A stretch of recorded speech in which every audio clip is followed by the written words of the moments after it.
Chapter 1079 of the One Piece manga just dropped. If you're not caught up, feel free to keep scrolling. Matter of fact, please keep scrolling. This is a chapter you do not want to be spoiled for. Let's get into it. Chapter 1079. So we start off with a flashback of York basically planning out the whole attack on Egghead. She realizes that the world government's coming after her as well, but she planned for this. We get confirmation on the order that was actually given to the Seraphim, which is spare no one except for the Stella, the hostages underground, and her. And yes, she did tell the Boa Seraphim, turn me into stone and then revive me so that people won't suspect me. But to be honest, at this point, knowing what's coming next, I could not be less interested in this part of the chapter.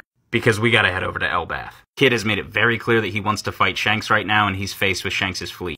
As you can see, it's not the most impressive fleet, which is just more evidence that Shanks is a good dude because he has given these people his flag's protection because he knows they couldn't make it out here in the New World, which is why he orders everyone to retreat. They argue that they want to protect their chief, and he says, listen, I get it, fall back. Now, Lucky Roo doesn't think too highly of the Kid Pirates. He says, don't sweat it, Chief, we can handle this. And Shanks says, you shouldn't underestimate him, man. He's worth 3 billion berries after all. But even saying that, he's worried about Kid. He says, has he had enough time to heal? Yasop tells him he looks lively enough. He seems up for a fight. And he's like, all right, I guess it's fine. Shanks gets some info on Captain Kidd to figure out who he's actually fighting against. He learns where he's from, as well as what type of a person he is. Meanwhile, Kid is just sizing up his opposition. He asks how many ships there are. 9 ships, some of them big names. He says, I don't care who we're up against. I'll blast them down to the ocean floor in 10 seconds flat.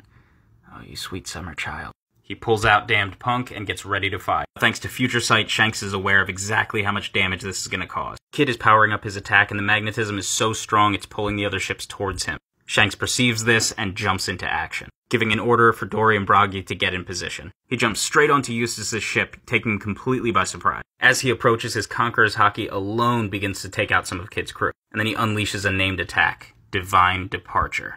With one swing of his sword, he completely demolishes the Damned Punk and Eustace. An explosion of Conqueror's Haki begins to destroy the ship. Kid reels back from the attack. Members of his crew are blasted off of the ship. Shanks sheaths his sword and approaches Kid, giving him one last chance to look at the man who killed him. Knowing that they're in over their heads, Kid's crew begins to surrender immediately, even offering up all of their road poneglyphs. Right after this, Shanks is called back to the island as Dory and Broggy prepare a very familiar attack. And just like they did with the giant goldfish off of Little Guard, they eviscerate Kid's ship along with his crew. As we see that it's the Kid Pirates, in fact, who are sinking to the bottom of the ocean. And this is where the narrator steps in, saying, on this day in the New World by Elbaf, the Kid Pirate crew, led by Eustace Captain Kidd, a man worth 3 billion, was completely eradicated. Like I said in the last chapter reaction, we are in the Battle Royale that Oda was talking about. He is not pulling punches anymore. One of the worst generation, along with his entire crew, wiped off the face of the earth in a fight that didn't even last a full chapter.